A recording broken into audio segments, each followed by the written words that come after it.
Well, hi there, Froggy. Callie, did you know that... Callie, who is that?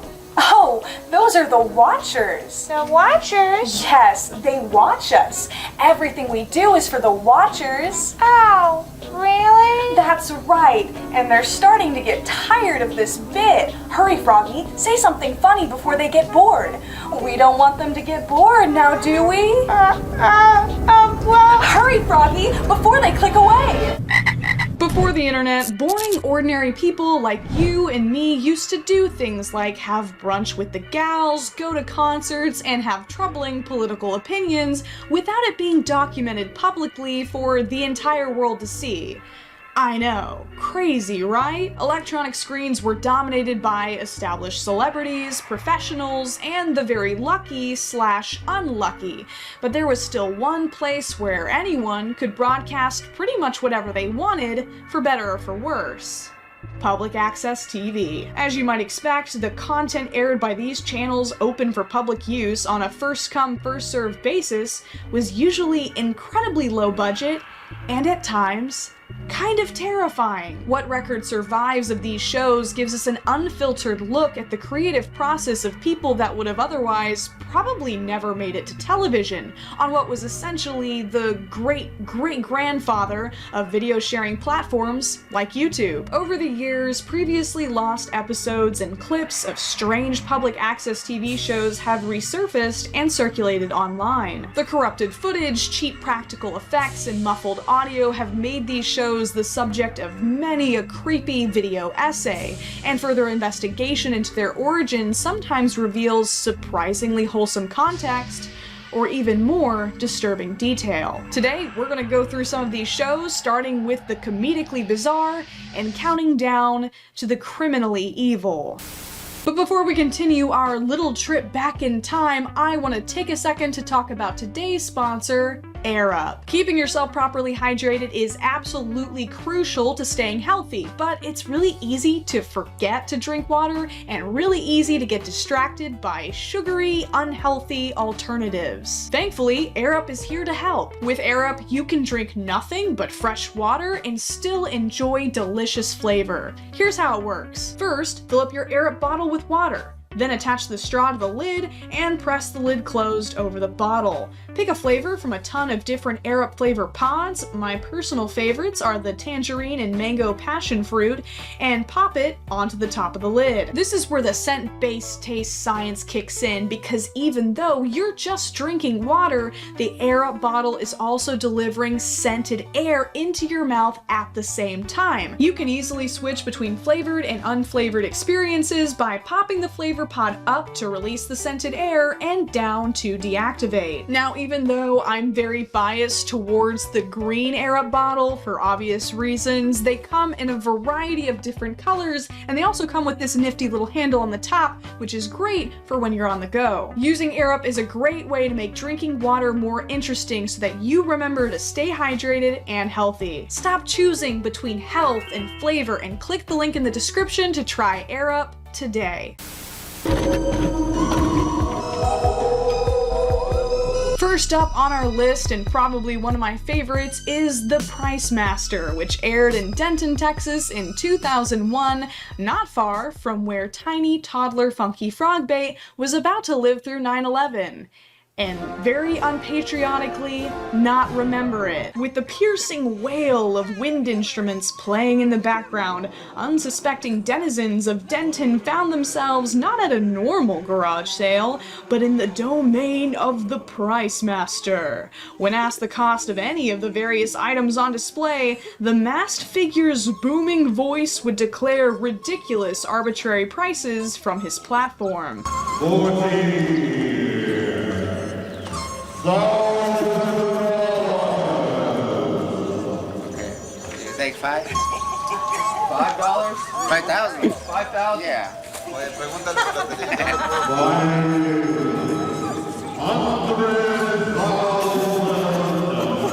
aka, in my highly biased recovering theater kid opinion, the peak of comedy. The PriceMaster was a performance art piece put together by a group of art students and creatives as a critique of the vacuous nature of capitalism, a reversal of roles inspired by film crew member Rick Perry's experience with pushy, judgmental shoppers who had visited his friend's garage sale. According to him, only one item was ever sold at the PriceMaster's garage sale: a dollar bill priced at 50 cents. Half off. What a steal. Despite the creepy costume and atmosphere, the garage sale visitors seem to have enjoyed themselves, laughing each time the mighty PriceMaster lifted his arms and dramatically assigned increasingly expensive price tags. Unfortunately, Nathan Austin, who both designed and played the role of the PriceMaster, has since passed away, but his amazing comedic timing and creativity continue to live on as the video enjoys popularity no longer on public access,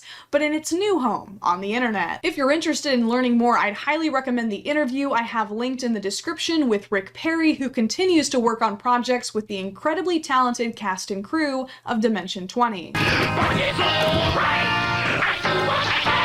Survival is another example of a public access show with imagery that, when taken out of context, seems like nightmare fuel. But don't let the flashing, ominous footage or freaky costumes fool you. It actually seems like Survival was a very charming, funny show, and its dry humor starts with the disclaimer that plays at the beginning of the only clip of it that has, well, survived. Reminder, the program you are watching is a satire and is not to be taken seriously. If you are taking it seriously, don't. Based on the comments I get every single day, I feel like I should put this disclaimer at the beginning of all of my videos. Survival was an apocalypse survival comedy show filmed in Winnipeg, Canada that aired between 1985 and 1987. Hosted by the screeching doomsday prepper Trevor, played by Greg Klimke, the show warns the audience to prepare for an event called the Cataclysm, a total social collapse that feels just as imminent in 2023 as it did during the Cold War era. Trevor is joined by other characters in hilarious post-apocalyptic headgear, including concerned citizen Stan, played by screenwriter and director Guy Maddin. It's clear from watching the show just how much fun the creators had making it, and you can hear muffled laughter as they talk about freeze-dried food stockpiles and denounce popular comic book series as disgusting, pro-mutant government propaganda. It's disgusting. I mean, there's a whole comic book dedicated to mutants. Kids are reading this and they want to be mutants. Can you believe that? Disgusting! Conglomerates condoning mutanism. Unfortunately, the entire catalog of Survival episodes was destroyed when the channel provider was bought out by a larger company, and there's only 10 minutes of footage from the entire show that still exists. Because what's the destruction of countless hours of creative work when corporate profits are on the line? Seriously, the apocalypse cannot come fast enough. Let the earth be bathed in the fiery judgment of 1,000 stars and meandering endlessly from the cowl of vision. Sister Who Presents is the type of show that would have probably traumatized me as a child if I had woken up to it in the dead of night after falling asleep on the couch, but the context of the show and the character played by Reverend Denver Navarre are surprisingly heartwarming for those open-minded enough to take a closer look. Sister Who Presents aired on public access in Denver, Colorado from 1992 to 1994. Yes, the guy's first name and the place where he filmed it are the same. I did notice that. And each episode opens with a strange series of unrelated clips and existential questions. During these episodes, the character Sister Who, or her full name, Sister Who Does She Think She Is, tackles complex spiritual and cultural topics such as the personal journey of transgender individuals, the role of religion in correctional facilities, and the conflict between autistic behaviors and societal expectations. Unlike other public access shows that have been lost to time and corporate greed, Denver has preserved 652 episodes of Sister Who Presents on his personal YouTube channel, which I will have linked down below. I was really disappointed to see that most creators who have covered Sister Who kind of just wrote her off as a creepy nun, because the purpose of the show is to create a non-judgmental space of spiritual growth for marginalized people. Denver wears the nun costume because he actually founded a chapter of the well-known organization Sisters of Perpetual Indulgence, though this chapter later split off due to disagreements with the California Order. As a gay autistic man, Denver created the character of Sister Who to inspire others to be the best version of themselves, regardless of circumstances or beliefs, and on his website describes his spiritual role as that of a sacred clown. His website is full of interesting stories and links, including a custom Sister Who tarot deck, which took every last ounce of self-control for me to not immediately impulse buy. Denver himself seems like a genuinely kind individual, patiently answering every single comment left underneath his YouTube videos. Based on the replies underneath his most recent video, it seems like Denver is suffering some unspecified neurological issues that are preventing him from making more content, so from one less sacred clown to another, I wish Sister Who a speedy recovery. So, sweetie, I completely lost my train of thought, and I don't mean choo-choo Charlie. Staring out of the screen with lifeless printed eyes, faces covered with brightly colored masks, husband and wife duo Gus and Emma Slischke were the hosts of Unwind with the Sweeties, a public access show which aired in Los Angeles from 1990 to 1991. On a colorful set littered with random trinkets and baubles, the Sweeties entertained their audience with meandering conversation, random bursts of singing, and surreal comedy that you could easily imagine being featured on Adult Swim today. There's a very organic and improvisational feel to the way the couple interact with each other, almost as if they are constantly trying to one-up each other in weirdness as each episode progresses. The uncomfortable humor of the show, paired with the bright, cheery colors, creates a very unsettling atmosphere that makes for a very entertaining watch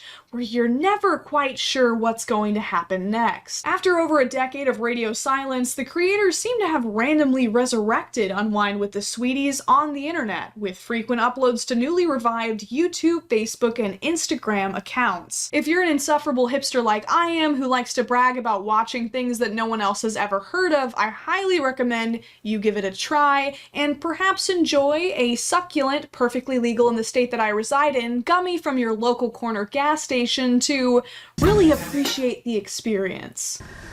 Sweetie, I gotta tell you something. I've never seen you look so bad in my life.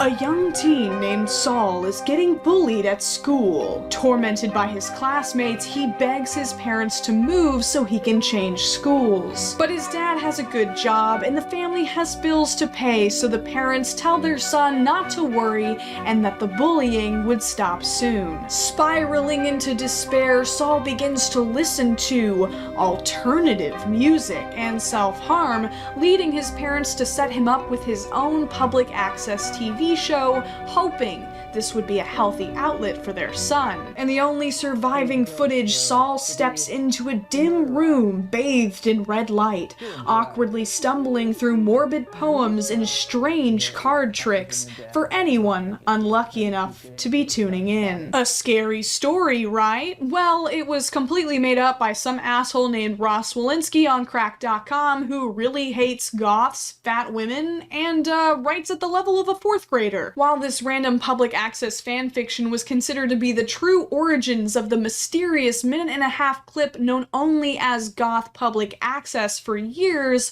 the real story is a lot less like a cringy middle school writing assignment turned in at the last minute. A few years ago, a tech who had worked on the show revealed the truth. The clip was actually from a show called Death's Head Theater, which aired in Burlington, Vermont in the early 2000s. The goth's name was Z, and his co-host was a woman named Raelle who had her own public access show called Postmortem Espresso. God, I love that name. Someone needs to open a coffee shop with that name, and I don't even drink coffee. So yeah, no tragic, disturbing backstory. Just two nerdy people making fun, creative stuff for TV who got smeared as a freak show for years for the sole crime of being conventionally unattractive and a little awkward.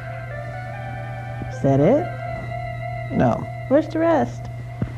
I paused for a moment because there's a pause in it. Oh, pause. Unfortunately, Raelle passed away in 2016, and the whereabouts of her co-host Z are unknown, so the only information we have about their work exists on her dormant channel, Leadbeetle94, and a few scattered clips that have been reposted online. The first tape of The Church of Shooting Yourself opens with a man walking down a street, preaching to the camera about an absent God who can't be bothered to deal with your sins, leaving you to film your transgressions and punish yourself. You will decide your own punishment. And you will be in charge of all judgments and everything. Created by Rick Little and airing on public access in New York City from 1993 to 2007, the show drags its audience through a disorienting, vlog-style documentary filtered through the paranoid lens of an unreliable narrator. It oscillates unpredictably between seemingly serious journalism and unintelligible nonsense as Rick reports on local incidents of police brutality in one episode and rambles about killer clowns while downing bottles of mouthwash alone in his apartment in another. Whether Rick was legitimately experiencing some kind of mental health crisis or was simply an insanely dedicated actor, the feelings of dread, discomfort, and delirium captured by the show feel very real. It almost feels like you're watching a budget Martin Scorsese film if none of the actors were given a script. Somebody in the comments is gonna say, well, actually, that's not a really good comparison because I don't care. I've worked on the script for days, I don't care. Episodes of the show can be found on what appears to be Rick's actual YouTube channel that has the description, "The space aliens from outer space have devious ways of splitting my brain into parts to gentrify my soul, but they will not fool me because I have television with me all the time. I will survive by shooting myself." This channel now seems to be dedicated to acoustic blues covers of popular songs, which, good for Rick. He is God and he is sitting tonight on the right hand of Satan! Believe it or not! A quaint little family, all dressed in pastels, gathers around the television in Tucson, Arizona to watch their favorite Christian programming on Channel 49, only to be greeted by the red-painted face of Satan himself, slinging slurs and ranting about minorities. The Great Satan at Large aired for one episode on public access in 1991 before causing a local uproar and quickly being cancelled. In front of a backdrop of flashing explicit material, Satan, played by raging alcoholic Lou Perfido, screamed and swore surrounded by costumed creeps. Now, you might be wondering after this description why on earth the Great Satan at Large would be so far down this list. After all, these activities seem hardly more scary than those of your average Wojak posting, blue check toting alt-right troll. The reason is the same as why the creator faced 6 felony exploitation and obscenity charges, which were later reduced to 3 years probation and a 6-month jail term. Alright, so I'm gonna try to tiptoe carefully around YouTube's monetization policy here. Let's just say that Lou and his gaggle of henchmen invited an underdressed and underaged girl onto the show to simulate certain acts with much older men that are super illegal for someone under 18 to do. I'll let you connect the dots. This criminal act completely changes the context of this elaborate television prank from something vaguely edgy and ridiculous to truly sinister and disgusting. Along with the mindless racism, homophobia, and sexism, Lou's treatment of this girl taints whatever messages about freedom from oppressive evangelical restrictions that he may have been trying to deliver with his show, which, as someone who has personally cosplayed on this channel as the Dark Lord downstairs to battle intolerance, I found incredibly disappointing. This type of disruption could have been a really meaningful work of countercultural art, but instead it's about as meaningful as that one uncle you see maybe once a year who pre-games Thanksgiving and complains every time there's an interracial couple during a Super Bowl commercial. Lou's eventual death was about as gruesome as his show, as he died in 2006 outbreaks from a flesh-eating bacterial infection, pneumonia, and high blood pressure. May he roast in flames. And when I got over there, I noticed that some of the kids were kind of giggling and laughing, you know? Joy Junction was an 80s public access Christian TV show for kids starring ventriloquist Ron Brown and his wall-eyed puppet Marty, who alongside a cast of other Western characters would sing songs, play games, and proselytize to a live audience of children. This all sounds like very sanctified, Jesus-approved entertainment, so why on earth is it at the very bottom of our list? Well, as it turns out, there wasn't much joy to be found at Joy Junction, and parents probably should have made a U-turn, because being a subpar ventriloquist was not Ron Brown's only crime. Ron was leading a double life, a cheery volunteer at his church by day, and a lurking predator discussing elaborate criminal fantasies in chat rooms by night. Once again, I have to choose my words very carefully here, so let's just say these fantasies were of the disgraced Minecraft YouTuber variety, with a sprinkle of Hannibal Lecter thrown in, if that makes sense. These chat room conversations, in addition to a certain collection of CDs and thumb drives found in Ron Brown's residence, led to his arrest in 2013. He was sentenced to 20 years in prison and a lifetime of supervised release, which in my opinion is not nearly severe enough considering what he did. I feel like in this scenario we could give him a good old wallop of old-fashioned, Old Testament fire and brimstone. Thankfully, the only kid Ron was able to get his hands on was the puppet Marty, but knowing how much access this monster had to potential victims makes watching Joy Junction a far more horrifying experience than any of the other shows on this list. So it seems like most of these creepy public access shows actually weren't that creepy after all, just creative people on a budget, and any horror to be found in these shows has more to do with the dark intentions that actors brought onto set than any scary costume. It's really unfortunate that so much footage from public access shows has been lost over the years, in a world where all content creators must now bow to the will of a fickle algorithm in a desperate quest for clicks. It's refreshing to see people creating weird content just for the sake of creating, or traumatizing their communities. If you have any memories from weird public access shows from your childhood, please let me know in the comments down below, and me and Froggy will see you all later. Bye-bye!